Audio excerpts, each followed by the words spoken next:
But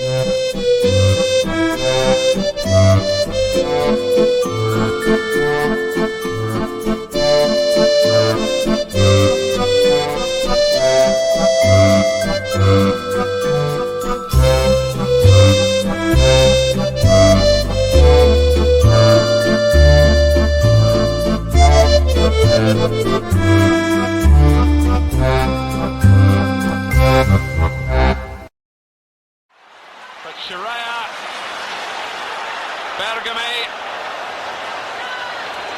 they've almost had too much time until it comes to Tardelli.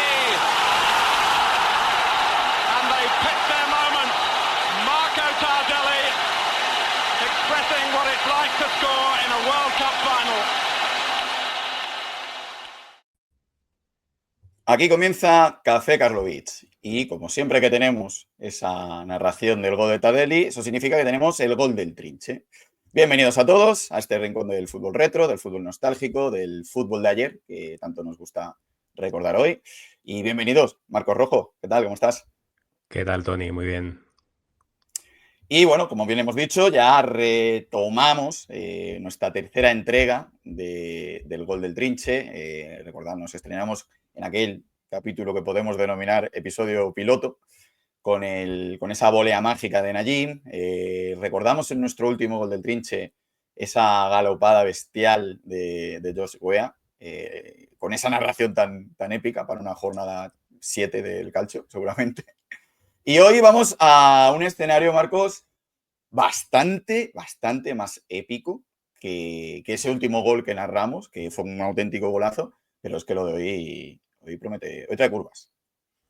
Sí, es bastante más épico porque hablamos de la final de la Copa Europa de 1987, disputada en el mítico Prater de Viena, que enfrentaba al todopoderoso Bayern Múnich y a un Oporto que en el panorama internacional vivía en la sombra del Benfica y que a estas alturas era el único club portugués con títulos, ese Benfica, y finales a nivel europeo. El Oporto era pues todavía el patito feo, ¿no?, del fútbol portugués. El Bayern venía además de eliminar al otro favorito, el Real Madrid de la Quinta del Buitre, en esa ciega noche del pisotón de Juanito Mataus. No vamos a dar muchos detalles porque lo tenemos que meter sí o sí dentro de los relatos salvajes. Y confiaba en reverdecer sus laureles europeos ante un rival, pues, teóricamente inferior. En las filas del Oporto, todos los ojos estaban puestos en un joven y melenudo extremo luso que respondía al nombre de Paulo Futre, un viejo conocido tuyo, Tony, y que con el 10 a la espalda era un prodigio que deslumbraba con su zurda, su velocidad endiablada, y que a final del año, para que veamos el nivel que tenía ya en ese momento Futre, fue galardonado con el Balón de Plata, cuando se otorgaban balones de oro, plata y bronce. Ahora ya solo se otorga el Balón de Oro. Sin embargo, aquella noche no fue la noche del Bayern, no fue la noche de Futre, sino que más de 37 años después, esa final del Prater sigue siendo la final de Rabat Matjer. Pero nos podemos preguntar, no sé si todo el mundo conocerá a este jugador, ¿quién es este jugador y qué hizo para merecerlo? Vamos a hacer una mini biografía de él. Matjer nació en Argelia en 1958, con lo que en el momento de la final tenía apenas 29 años. Con 25 estaba aún en segunda división, en Francia, y con 27 fichó por el Oporto, que fue finalmente el club en el que más éxitos consiguió. Selección argelina aparte. Esta 86-87 era su segunda temporada y aunque sí que jugaba asiduamente, no era titular indiscutible, puesto que tanto Futre, que era la estrella del equipo, como el gran goleador clásico de la época del Oporto, Fernando Gómez, estaban por delante. Pero sucedió que Fernando Gómez sufrió una muy grave lesión poco antes de la final y abrió de par en par las puertas de la titularidad a Matjer, que sin ruido saltaba al césped del Prater con la blanquiazul y con el 8 de color rojo, además una camiseta bastante pintoresca, a la espalda. Se adelantó el Bayern, siguiendo el guión, primera parte, gol del delantero Kogel, y parecía tener el partido bajo control, por lo menos hasta el descanso. En la segunda parte el Oporto despertó, Matjer apenas tenía peso en el juego, sí Futre, que se dejó ver con un jugadón maradoniano tremendo a pierna cambiada, a banda cambiada más bien, que acabó con un disparo al palo largo que se fue por muy poco. animo a verlo porque es espectacular, es un slalom increíble. Y probablemente ahí fue cuando Gil decidió ficharlo para ganar las elecciones de ese año 87 a la presidencia del Atlético de Madrid, cuando en el Atlético de Madrid había elecciones, que ahora ya, pues evidentemente, no las hay. Pero, de repente, llegó ese minuto 77.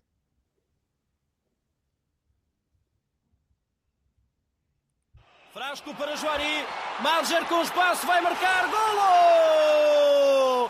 De calcanhar, Madger empata o jogo! É um momento sublime no estádio do Prater em Viena. Madger marca de calcanhar a 12 minutos do fim do jogo. Excelente jogada do Porto. Frasco a colocar em Juari, acompanhado. Calcañar. Gol de Calcañar. Que eso, bueno, en Extremadura lo de Calcañar yo lo conozco también. Tú no sé si por Olivenza lo llevas a escuchar. Porque Calcañar, sí, seguro, Saco seguro. clases de portugués ahora, o sea que seguro. Sí. O sea, esa palabra la conozco. Seguro. Gol de Calcañar, gol de tacón de Madger. Relatamos la jugada porque el audio no la describe desde el principio. Es un central, Eduardo Luis, que aún en su campo, a la altura del círculo central, ligeramente escorado a la izquierda, es presionado por Genes, el hermano del famoso Genes, y lanza un balón bombeado que encuentra en 3/4 de cancha la cabeza de un mediocampista, de Antonio Frasco, que acababa de salir al campo hace unos minutos.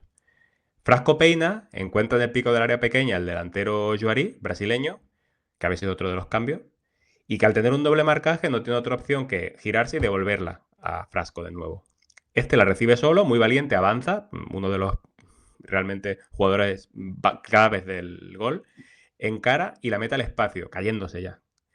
Casi intercepta al central alemán, pero el balón llega a Juari de nuevo, que se desmarca de maravilla, hace un estupendo control orientado y ligeramente escorado a la derecha se posiciona frente a Jean-Marie Paz, que era uno de los mejores porteros del mundo en ese momento. Al borde del área pequeña, centrado, vemos a Madger, colocado para recibir un pase de la muerte o aprovechar un rechace. Lo vemos ahora en la repetición. En ese momento Madger todavía era invisible en la jugada. Pero vemos que Juari centra. No sé si centra, tira, parece que en la repetición centra. Y ahí aparece Madger. Porque el lateral izquierdo llega al corte, la pelota sale mordida, da un botecito que supera al portero y le cae al argelino. Pero no le cae de cara, una pelota franca, sino que se le queda ligeramente atrás. Ahí el estadio contiene el aliento, hay unos segundos unas milésimas de segundo de pausa. Madger se gira por el balón y parece que se va a disponer a controlar para disparar a la media vuelta. Es la jugada más lógica, pero si lo hace, hay riesgo de que los defensas alemanes, tiene uno delante y otro detrás, consigan interceptar. No parece haber más opciones de todas formas, pero Madger no era cualquier jugador. Y lo que hizo a continuación dejó al mundo boquiabierto. Como un ilusionista que hubiera guardado su mejor truco para ese momento justo, Madger sorprende al mundo con un taconazo perfecto. No paralelo, sino ajustado al palo derecho y lejos del alcance de el defensa alemán, que era Hansi Flick, que estaba muy bien colocado bajo los palos en un intento de hacer la cobertura. Claro, se desata la locura en el Prater. Madger sale a correr, no sabe ni a dónde va, se lanza de rodillas al suelo. Desde luego no fue una celebración tipo Cole Palmer que se pueda llegar a registrar, porque era absolutamente una reacción de estar fuera de sí. Sus compañeros hacen una montonera encima de él y la grada empieza a rugir y acaban de presenciar un gol histórico, que fue el empate 1. Y Tony, aquí debería acabar nuestro relato, porque este es el gol que todos tenemos en la retina, el que acabamos de describir, el que da nombre a nuestro capítulo. Pero hay un epílogo. Deberíamos agregar un epílogo también, en mi opinión. Porque este partido acabó con 2-1 a favor del Oporto. Y el gol de la victoria llega solo 2 minutos más tarde y no es de Madger, pero casi. Já passou Madger, o cruzamento, Juari, golo! É golo do Porto! Juari! 2 minutos depois depois de ter dado o gol a Madger, recebeu um passe do argelino para marcar. É golo do Porto. Primeira vantagem do Porto no jogo. E já não falta muito para o fim do encontro. Sí, no faltaba mucho, faltaban No. apenas 10 minutos para el minuto 90. Y aquí es que el argelino se encuentra en estado de flow total. Yo recuerdo que tú me explicaste que era el estado de flow, utilizando aquel vídeo de Tayshaun Prince, el que luego jugó en los Pistons. Exacto. Pues aquí estaba en absoluto estado de flow, Madger. Se convirtió en extremo izquierdo, hizo un 1-2 magnífico para irse del lateral derecho alemán y con la zurda lanzándose al suelo, pone un centro medido al más puro estilo Rafa Gordillo y también similar algo más reciente, al centro de Michel Salgado en la final contra el Valencia. Ahí entra en segundo palo Juari, el brasileño, y le da la victoria en Champions al Oporto. Tremendo ese momento, esos 120 segundos de Madger. Porque hemos llamado al episodio el taconazo de Madger, pero podríamos haberlo llamado el éxtasis de Madger. Porque estos segundos de inspiración suprema que tuvo no solo dieron al Oporto su primera Copa Europa, sino que lo coronaron como una leyenda inmortal. Desde luego, sin esos 120 segundos en su amplia carrera, no estaríamos aquí hablando de él para nada. Y a pesar de ello, Tony, el MVP fue para Futre. ¿Qué te parece? Como si no. Esa jugada maradoniana lo merecía. Impresionante, ¿eh? O sea, la jugada, desde luego, es increíble.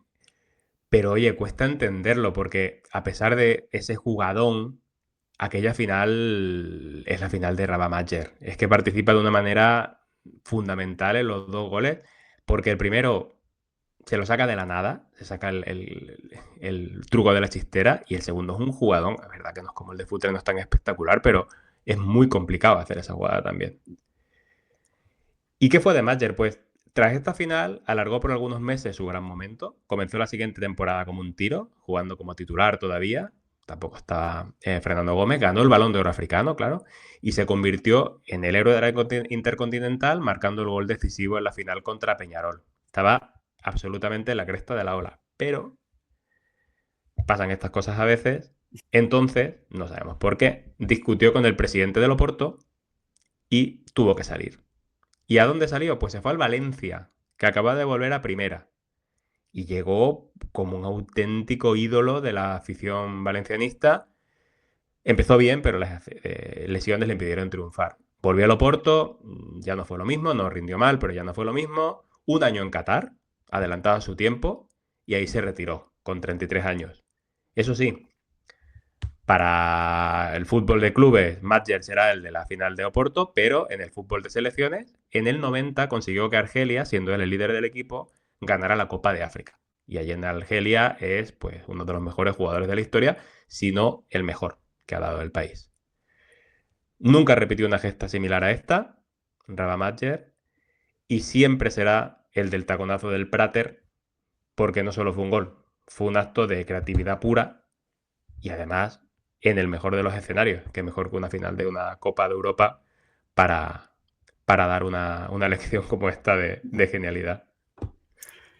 Pues con este broche, con este taconazo de que bien vale un título y que bien vale incluso la inmortalidad de nuestro recuerdo de Madger, pues cerramos este Gol del Trinche. Esperemos que os haya gustado. Ya sabéis que podéis seguir el proyecto, podéis apoyar el proyecto siguiéndonos en nuestras redes, en @cafecarlovich, en plataformas como YouTube, en iVoox, Spotify, Apple Podcast. Agradeceros que estéis allí y agradecer sobre todo, Marcos, por traernos este auténtico gol digno del Gol del Trinche. Este gol de Calcañar. Pues nada, saludos a todos y recordad que esta noche juega el Trinche.